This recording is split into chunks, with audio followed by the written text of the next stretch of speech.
देखिए दोस्तों, जिसका इंतज़ार था अपन को वो समय अब समाप्त हो चुका। लंबे समय से इंतज़ार था उन विद्यार्थियों को who are preparing for MPPSC की आप तैयारी कर रहे हैं। तो कल जो है सूचना गवर्नमेंट ने निकाल दी है। और जो सूचना है, देखिए आप, मध्य प्रदेश राज्य सेवा परीक्षा एमपीपीएससी, तो राज्य सेवा परीक्षा होती है और एक में राज्य वन सेवा परीक्षा भी अलग होती है। तो आज अपन बात करते हैं मध्य प्रदेश राज्य सेवा परीक्षा के लिए। तो इसका जो नोटिफिकेशन है वो कल जो है सरकार ने निकाल दिया है। एग्ज़ाम डेट जो है आपकी वो है 24 अप्रैल 2022।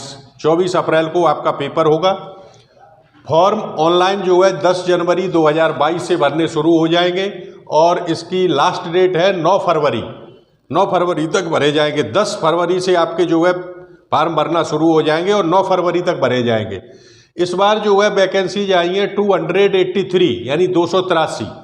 तो वैकेंसीज कुछ पिछली बार की अपेक्षा कम है, लेकिन इसमें बढ़ जाती हैं। ऐसा उम्मीद है कि 300 या 350 जो है हो जाएंगी। अब इसमें जो पोस्टें दी हैं उन्होंने डिवाइडेशन किया है। ये डिवाइडेशन आपका कैसे होता है? 10 प्रकार से होता है। तो फर्स्ट जो होता है राजपत्रित अधिकारी जिन्हें बोलते हैं, जैसे डिप्टी कलेक्टर, उसकी 15 सीटें आई हैं। डीएसपी के लिए 25 सीटें आई हैं। फिर इसके नीचे आपका चीफ म्यूनिसिपल ऑफिसर होता है, नगर पालिका अधिकारी की होती हैं, और वाणिज्य कर अधिकारी होते हैं, नायब तहसीलदार की होती है। तो ये ऐसे डिवीजन वाइज इनको ये दिया हुआ है। लेकिन मुख्य जो ऊपर होती हैं जिन्हें राजपत्रित अधिकारी के रूप में जाना जाता है, तो डिप्टी कलेक्टर की 15 पोस्टें आई हैं और 25 पोस्टें आई हैं डीएसपी के लिए। तो 21 वर्ष से जो वर्दी वाली पोस्टें होती हैं जैसे डीएसपी की है, ये 21 वर्ष से 30 वर्ष तक रहती हैं। लेकिन 5 साल का एससी एसटी और महिलाओं के लिए छूट होती है। और जो बिना वर्दी वाली हैं वो 21 वर्ष से 40 तक जनरल के लिए होती हैं, और एससी एसटी और महिलाओं के लिए ये 45 वर्ष तक होती हैं।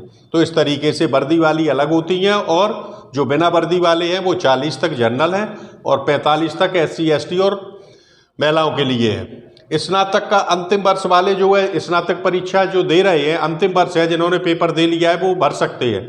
क्योंकि जब तक फाइनल पेपर होगा मेंस, जैसा आप जानते हैं कि प्री और मेंस, तो प्री पास करने के बाद मेंस में जब होगा तब तक आपका फाइनल हो जाएगा। तो जो फाइनल में अपीयर हैं बच्चे और पेपर दे चुके हैं वो ये फार्म प्री का डाल सकते हैं। तो इसमें एक सबसे बड़ी चीज़ है, देखिए कुछ लड़के होते हैं मध्य प्रदेश के और कुछ मध्य प्रदेश से बाहर के भी आएंगे। मध्य प्रदेश के जो लड़के हैं उनका रोजगार पंजीयन, जीवित रोजगार पंजीयन होना जरूरी है। तो जिन लोगों ने रोजगार पंजीयन नहीं कराया है वो सब लोग जो है अपना रोजगार पंजीयन करवा दें, क्योंकि रोजगार पंजीयन के बिना आप जो है फॉर्म नहीं भर पाएंगे। तो ये रोजगार पंजीयन आप करवा दें, और प्रति वर्ष जो है इसे रिन्यू कराना पड़ता है, तब उसे जीवित माना जाता है, डेड नहीं होना चाहिए। तो आप अभी करवा दें और उसके बाद जो है आप हर साल अपना उसे जो है रिन्यू कराते रहें। उसमें लिखा होना चाहिए आपका एजुकेशन होता है। तो मध्य प्रदेश के मूल निवासी हैं जो लोग, तो मूल निवासी प्रमाण पत्र भी उन्हें लगाना होगा और रोजगार पंजीयन चाहिए। और बाहर के जो लोग आ रहे हैं तो देखो, जो मध्य प्रदेश के लोग होंगे वो अपने ही ज़िले में पेपर दे सकते हैं, और जो मध्य प्रदेश से बाहर के लड़के आएंगे उनके लिए 4 सेंटर हैं, इंदौर, भोपाल, ग्वालियर और जबलपुर। इन 4 जगहों पर इनको पेपर देना पड़ेंगे। और जो मध्य प्रदेश के मूल निवासी हैं वो अपने ही ज़िले में पेपर उनको सेंटर मिल जाएगा। जगह जगह सेंटर बनाए गए हैं।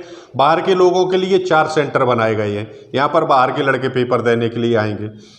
तो एक सबसे बड़ा जो इस बार परिवर्तन किया गया है वो परिवर्तन ये है कि पहली जैसे प्री का पेपर होता था तो जितनी वैकेंसीज हैं उससे 15 गुना जो है लड़कों को लिया जाता था। लेकिन इस बार जो है 15 गुना नहीं 20 गुना लड़कों को लिया जाएगा। ये बड़ा परिवर्तन किया गया है अभी राज्य सेवा परीक्षा में। दूसरा क्या है कि जो प्रश्न होता था, अगर कहीं कंट्रास्ट मिल जाता था हिंदी मीडियम और इंग्लिश मीडियम में, तो जो इंग्लिश मीडियम का पेपर होता था उसका क्वेश्चन सही माना जाता था। लेकिन अब वो परिवर्तन कर दिया गया है। अब जो क्वेश्चन माना जाएगा वो इंग्लिश मीडियम का नहीं माना जाएगा और हिंदी को वरीयता दी गई है। और अगर कहीं कंट्रास्ट 2 प्रश्नों में क्वेश्चन में हो जाता है अपना, तो हिंदी वाले में जो प्रश्न लिखा हुआ है उसे सही माना जाएगा। तो इस तरीके से ये सब चीज़ें जो है आपकी हैं। तो नोटिफिकेशन आ चुका है, आप लोग अपनी पूर्ण तैयारी में लग जाइए। क्योंकि देखिए, अगर क्रमबद्ध तरीके से स्टेप बाय स्टेप आपने तैयारी नहीं की तो बड़ा दिक्कत आ जाती है। तो अभी प्री के लिए आप देख लीजिए अपना, और इसमें करंट और जीएस जीके जैसा भी है आपका, तो क्रमबद्ध तरीके से उसमें तैयारी करें। इसकी जो डिटेल्स है वो आप देख सकते हैं, नेट पर पड़ी हुई है। और या एमपीपीएससी का नोटिफिकेशन देख लें, पड़ा हुआ है, तो उसमें और डिटेल भी आपको चाहिए।